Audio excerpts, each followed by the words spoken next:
9 जून 2024 चित्रदुर्गा से 200 किलोमीटर दूर बेंगलोर के कामाक्षी पल्लिया में एक फूड डिलीवरी बॉय की नज़र नाले के पास पड़ी एक लाश पर पड़ती है, जिसे कुत्तों का झुंड नोचने में लगा हुआ था। उस फूड डिलीवरी बॉय ने इस घटना की सूचना पुलिस को दी। उसके बाद पुलिस की एक टीम तुरंत उस डेड बॉडी को लेकर हॉस्पिटल पहुंची और इस केस की इन्वेस्टिगेशन शुरू हो गई। पर सवाल ये था कि पुलिस को डेड बॉडी से कोई भी आईडी या चीज नहीं मिली जिससे पता लगाया जा सके कि ये लाश किसकी है। लेकिन सीमेन एनालिसिस टेस्ट करने के बाद पुलिस को पता चला कि इस शख्स की आयु 30 साल के करीब है और इसकी मौत को 24 घंटे से ज्यादा हो चुके हैं। पुलिस ने जांच शुरू की और आसपास के पुलिस स्टेशन में किसी आदमी की गुमशुदगी की रिपोर्ट के बारे में पता लगवाया। खुशकिस्मती से पुलिस को पता चला कि पास ही के एक पुलिस स्टेशन में 33 वर्ष के आदमी की मिसिंग रिपोर्ट उसकी मां ने दर्ज कराई है, जिसमें 8 जून से उनका बेटा गायब है और उसका फोन भी स्विच ऑफ है। पुलिस फौरन ही उन्हें हॉस्पिटल लेकर जाती है और उन्हें नाले से मिली लाश की पहचान कराती है। लाश की पहचान करना काफी मुश्किल था, लेकिन मौजूद कपड़ों से वो एक्सेप्ट करती हैं कि ये लाश उनके बेटे की है। अपने बेटे को इस हालत में देख उस माँ का कलेजा कांप जाता है। मरने वाले का नाम रेणुका स्वामी है और वो अपोलो फार्मेसी स्टोर में काम करता है और वो 8 जून को भी काम पर गया था, लेकिन 8 जून की शाम से उसका फोन स्विच ऑफ आ रहा है। अब पुलिस को ये तो पता चल गया कि रेणुका स्वामी कौन था और उन्होंने मामला भी दर्ज कर लिया, लेकिन रेणुका की मौत कैसे हुई इसका पता लगाना अभी बाकी था। रेणुका स्वामी का पोस्टमार्टम करने वाले डॉक्टरों ने उसके शरीर पर गर्म लोहे की रॉड से दागे जाने के निशान पाए और पोस्टमार्टम करते वक्त उन्होंने पाया कि रेणुका स्वामी की नाक जीभ काट ली गई है और उसका जबड़ा भी तोड़कर अलग कर दिया गया है। इसके साथ साथ उसके पूरे शरीर की अनगिनत हड्डियां टूटी हुई थी, जो अपने आप में ही एक भयानक था कि इतनी बेरहमी से आखिर उसे किसने मारा। आगे जाकर इस केस में एक ऐसे आदमी का नाम आने वाला था जिसने पूरा कर्नाटका हिलाकर रख दिया। रेणुका स्वामी 33 साल का आदमी था, जो कि एक नॉर्मल फैमिली से बिलोंग करता था और उसका ना तो कोई क्रिमिनल रिकॉर्ड था और ना ही किसी से उसका कोई झगड़ा, और वो इतना अमीर भी नहीं था जिस वजह से पैसों के लिए कोई उसे मार दे। रेणुका स्वामी के पड़ोसियों से पता चला कि वो एक शांत और सीधे स्वभाव का बंदा था। ऐसे में पुलिस को भी कोई सुराग नहीं मिल रहा था और वो इस केस को और केसों की तरह इन्वेस्टिगेट कर रही थी और कर्नाटका में भी बहुत कम लोगों को ही इस केस के बारे में पता था और कहीं ना कहीं शायद इस वजह से ही मीडिया का ध्यान भी इस केस पर नहीं गया। मगर आगे जाकर जो इस केस में खुलासे होने वाले थे वो काफी लोगों के लिए एक सदमे की तरह रहने वाले थे, खासकर उन लोगों के लिए जो फिल्मी सितारों को अपना आइडल मानते हैं। अभी पुलिस इन्वेस्टिगेशन कर ही रही थी, अचानक पुलिस स्टेशन में 3 लोग पहुंचे और उन्होंने रेणुका स्वामी का इल्जाम कबूल किया और उन्होंने बताया कि रेणुका स्वामी से उनका 30 लाख रुपए के लिए झगड़ा हो गया, जिसके कारण उन्होंने रेणुका स्वामी का मर्डर कर दिया। देखा जाए तो ये केस शुरू होने से पहले ही खत्म हो गया था और पुलिस का कातिल उनके सामने था,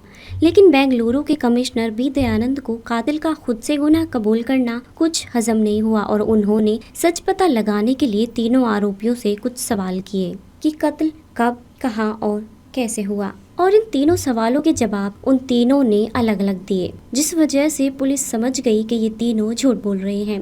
लेकिन क्यों? इसके लिए पुलिस ने तीनों के फ़ोन की कॉल डिटेल निकलवाई, जिसमें तीनों आरोपियों के फ़ोन पर एक ही नंबर से कई बार बात की गई थी और जब इस नंबर के बारे में जानकारी निकाली गई तो जानकारी हैरान करने वाली थी, क्योंकि ये नंबर किसी आम आदमी का नहीं था, बल्कि ये नंबर था फिल्म इंडस्ट्री के Indian actor and film producer Darshan का। आखिर इन तीनों आरोपियों का दर्शन के साथ क्या कनेक्शन था, उसे जानने के लिए पुलिस ने सुपरस्टार दर्शन के फोन की डिटेल खंगलवाई और पता लगवाया कि वो इन 2 दिनों के अंदर कहां कहां मौजूद थे। बीते 48 घंटों में तीनों आरोपी और सुपरस्टार दर्शन की लोकेशन एक ही थी। रेणुका स्वामी की मौत होना और तीनों आरोपियों का खुद से गुनाह कबूल करना कि उन्होंने ही रेणुका स्वामी को मारा है, और फिर इन तीनों आरोपियों का सुपरस्टार दर्शन से कनेक्शन, इन सभी सवालों ने इस केस को एक नया मोड़ दिया था। इस बार पुलिस ने तीनों आरोपियों से कड़ी पूछताछ की और उस पूछताछ में एक आरोपी टूट गया और उसने एक ऐसा सच बताया जिससे पूरी कन्नड़ फिल्म इंडस्ट्री हिल गई और एक नई कहानी सामने आई। सुपरस्टार दर्शन, जिनका बीते कई सालों से कंट्रोवर्सी से पुराना रिश्ता रहा है। 2003 में उनकी शादी विजय लक्ष्मी से हुई। दोनों का एक बेटा है। टीवी और मीडिया के सामने दोनों की लाइफ बिल्कुल ठीक चल रही थी और दोनों एक दूसरे से बेहद प्यार भी करते थे। लेकिन शादी के कुछ साल बाद दर्शन के अपनी पत्नी से रिश्ते बिगड़ने लगे और इस कदर बिगड़े कि 2016 में आपत्तिजनक व्यवहार के चलते उनकी पत्नी ने बेंगलुरु पुलिस का रुख लिया। वहीं 2021 में उन पर मैसूर के एक वेटर के साथ बदसलूकी करने का आरोप लगा था, लेकिन कथित तौर पर वेटर को 50,000 रुपए देकर मामले को रफा दफा कर दिया गया। 2022 में भरत नाम के कन्नड़ फिल्म प्रोड्यूसर ने दर्शन के खिलाफ मामला दर्ज करवाया था और कहा था कि वो उन्हें जान से मारने की धमकी दे रहे हैं। जनवरी 2023 में वन विभाग ने दर्शन के फार्म हाउस पर छापा मारा और ये दावा किया कि उन्होंने अवैध रूप से उस पर कब्जा किया है। दर्शन और उनकी वाइफ विजय लक्ष्मी के बिगड़ते रिश्ते की असल वजह 10 साल पहले दर्शन की जिंदगी में आने वाली पवित्रा गोड़ा थी। पवित्रा गोड़ा एक फैशन डिजाइनर और इंस्पायर एक्टर थी, लेकिन काफी कोशिश करने के बाद भी उन्हें फिल्मों में काम नहीं मिला, जिसके बाद उन्होंने शादी कर ली। शादी के बाद उनकी एक बेटी भी हुई, लेकिन कुछ टाइम बाद पति से बिगड़ते रिश्ते के चलते वो अपनी बेटी को लेकर उनसे अलग रहने लगी। इसी दौरान दर्शन को अपनी फिल्म के लिए एक नई हीरोइन की तलाश थी। ऐसे में उनकी मुलाकात पवित्रा से हुई, लेकिन कुछ कारणों की वजह से वो फिल्म तो पवित्रा को नहीं मिली, मगर इस बीच वो दोनों रिलेशनशिप में आ गई और कई सालों तक इनका ये रिश्ता चलता रहा। 2024 में पवित्रा ने सुपरस्टार दर्शन के साथ अपनी फोटो सोशल मीडिया पर शेयर कर ये दावा किया कि दोनों लंबे समय से रिलेशनशिप में हैं। इस पोस्ट के बाद पवित्रा टॉक ऑफ टाउन बन गई। पवित्रा ने इंस्टाग्राम पर एक्टर दर्शन के साथ फोटो शेयर कर लिखा कि 1 दशक पूरा हो गया है, अभी और बाकी है। हमारे रिश्ते को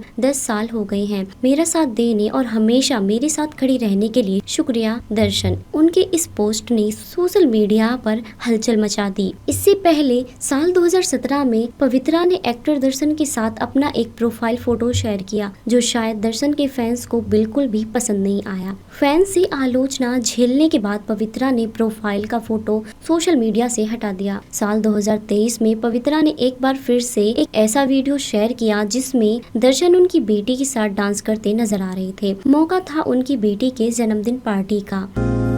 Happy birthday to you. Happy birthday to you. और इस वीडियो के सामने आने के बाद काफी बवाल हुआ था। इस वीडियो से विजय लक्ष्मी भड़क गई और उन्होंने अपनी सोशल मीडिया पर पोस्ट डालकर पवित्रा के करियर पर सवाल उठाए और उसके बाद उन्होंने अगली पोस्ट अपनी फैमिली फोटो पोस्ट करी। अब आप सोच रहे होंगे कि इन सब के बीच रेणुका स्वामी की मौत का क्या कनेक्शन है, लेकिन यकीन मानिए इस केस की सारी जड़ें यहीं से जुड़ी हुई हैं। साउथ फिल्म इंडस्ट्री में एक्टर्स को जो सम्मान और इज्जत मिलती है वो शायद ही दुनिया में किसी और फिल्म स्टार को मिलती हो। साउथ के लोग अपने पसंदीदा एक्टर से इतने ज्यादा इंस्पायर होते हैं कि वो उन्हें अपना आइडल मानते हैं और यहाँ तक कि उनकी पूजा भी करते हैं। और इन सभी सुपरस्टारों में दर्शन भी आते हैं। दर्शन की बहुत बड़ी फैन फॉलोइंग है और उनके काफी सारे फैन क्लब हैं। उन्हें ढेर सारे लोग अपना भगवान मानते हैं और वो कन्नड़ फिल्म इंडस्ट्री के एक चैलेंजिंग स्टार हैं। यही वजह थी कि सोशल मीडिया पर पवित्रा और विजय लक्ष्मी के बीच चल रही जंग में विजय लक्ष्मी को दर्शन के फैंस की तरफ से काफी सपोर्ट मिला। ये लोग वो थे जो पवित्रा और दर्शन के रिश्ते को गलत बताते थे और पवित्रा को उनके भगवान का घर तोड़ने वाली महिला कहते थे, जिसके चलते पवित्रा को सोशल मीडिया से हेट कमेंट्स मिलने लगे और पवित्रा को उल्टा सीधा बोले जाने लगा। इस सब से परेशान होकर पवित्रा ने अपना कमेंट सेक्शन बंद कर दिया। अब इस कहानी में एंट्री होती है रेणुका स्वामी की।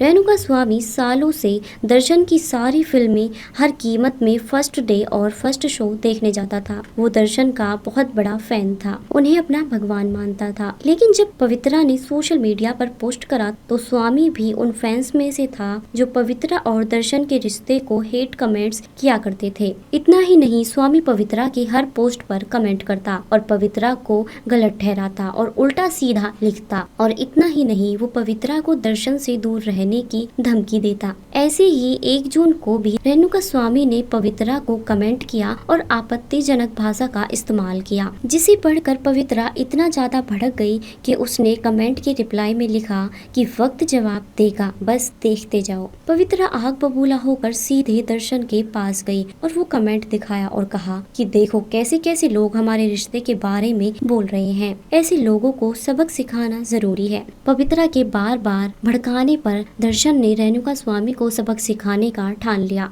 दर्शन ने अपने एक एम्प्लॉय पवन को इंस्टाग्राम पर पवित्रा का फेक अकाउंट बनाकर रेणुका स्वामी से चैट करने का कहा। रेणुका स्वामी को वो फेक अकाउंट असली समझकर उसके झांसे में आ गया और बातों बातों में उसने अपना नाम और घर का एड्रेस बता दिया। दर्शन ने चित्रदुर्गा में दर्शन फैन क्लब के संयोजक राघवेंद्र उर्फ रघु से संपर्क किया, जिसने रेणुका स्वामी के बारे में सारी जानकारी हासिल की। जानकारी मिलने के बाद दर्शन ने रेणुका स्वामी को किडनैप करने के लिए बेंगलुरु लाने को कहा और इस काम के बदले में दर्शन ने 30 लाख रुपए भी दिए थे। चित्रदुर्गा जाते वक्त रास्ते में रेणुका स्वामी को रोका गया और ये कहा गया कि दर्शन उनसे मिलना चाहता है और उससे मिलकर सोशल मीडिया पर पवित्रा की पोस्ट पर दिए गए कमेंट्स की माफी मांगेंगे। रेणुका स्वामी को इस बात की खबर भी नहीं थी कि आगे जाकर उसके साथ क्या होने वाला था।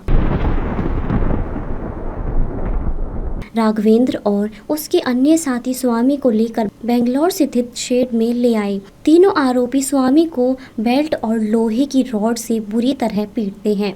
शाम के वक्त दर्शन अपने साथियों के साथ वहां पहुंचता है और अधमरी हालत में स्वामी अपने हीरो दर्शन को देखता है तो उसे उम्मीद जगती है कि जैसे दर्शन अपनी मूवियों में आम आदमी को बचाने के लिए दुश्मन से लड़ जाता है, यहाँ पर भी उसका हीरो उसे बचाने के लिए आया है। लेकिन रील और रियल में काफी अंतर होता है। स्वामी जिसे अपनी लाइफ का हीरो मानता था, ऐसे में वो एक विलन निकलेगा, ऐसा स्वामी ने दूर दूर तक नहीं सोचा था, क्योंकि दर्शन स्वामी को बचाने के लिए नहीं बल्कि मारने आया था, जिसे देखकर किसी की भी रूह कांप जाए। शायद आपको ये जानकर हैरानी हो कि जब रेणुका स्वामी को पीटा जा रहा था तो उस वक्त वहाँ पर पवित्रा भी मौजूद थी। रेणुका स्वामी को 4 घंटों तक बुरी तरह से पीटा गया। पोस्टमार्टम रिपोर्ट में पता चला कि उसके शरीर में जगह जगह चोट के निशान हैं। उसके सर पर गहरी चोट है, उसके हाथ पैर कमर कंधे और पीठ पर भी चोट के गहरे निशान हैं। पोस्टमार्टम में बताया गया कि रेणुका स्वामी की मौत शॉक और हेमरेज के चलते हुई है। उसके शरीर पर चोट के कुल 15 गहरे निशान थे। उसे लकड़ी के डंडे और लेदर की बेल्ट से पीटा गया। रेणुका स्वामी को रस्सी से बांधकर बिजली के झटके दिए गए। पूरे दिन के टॉर्चर से परेशान होकर आखिरकार स्वामी ने दम तोड़ दिया। स्वामी की साल भर पहले ही शादी हुई थी और दोनों जल्दी ही माता पिता बनने वाले थे, क्योंकि स्वामी की पत्नी सुहाना 5 महीने की प्रेग्नेंट थी। उसकी पत्नी सहाना लगातार उसे कांटेक्ट करने की कोशिश कर रही थी, लेकिन फोन स्विच ऑफ आ रहा था। अगले दिन 3 बजे दर्शन और उसके साथियों ने स्वामी की डेड बॉडी को गाड़ी में भरकर कामाक्षी पल्या के नाले में फेंक दिया और इसके बाद जो हुआ वो आपको पता है कि कैसे एक डिलीवरी बॉय को लाश दिखती है और वो तीनों आदमी अपना गुनाह कबूल करते हैं। असल में ये तीनों दर्शन के कहने पर सारा मर्डर का इल्जाम अपने सर लेने आए थे और इस काम के बदले में दर्शन ने उन्हें 5-5 लाख रुपए भी दिए थे। रास्ते के लगे सीसीटीवी कैमरे की मदद से दर्शन की कार की पहचान कराई गई, जिसमें गाड़ी की नंबर प्लेट मैच हो गई जो कि दर्शन की थी, जिनका इस्तेमाल लाश को दफनाने के लिए किया गया था। गाड़ी में खून के धब्बे भी मिले। इसके बाद ड्राइवर रघु ने खुद को सरेंडर कर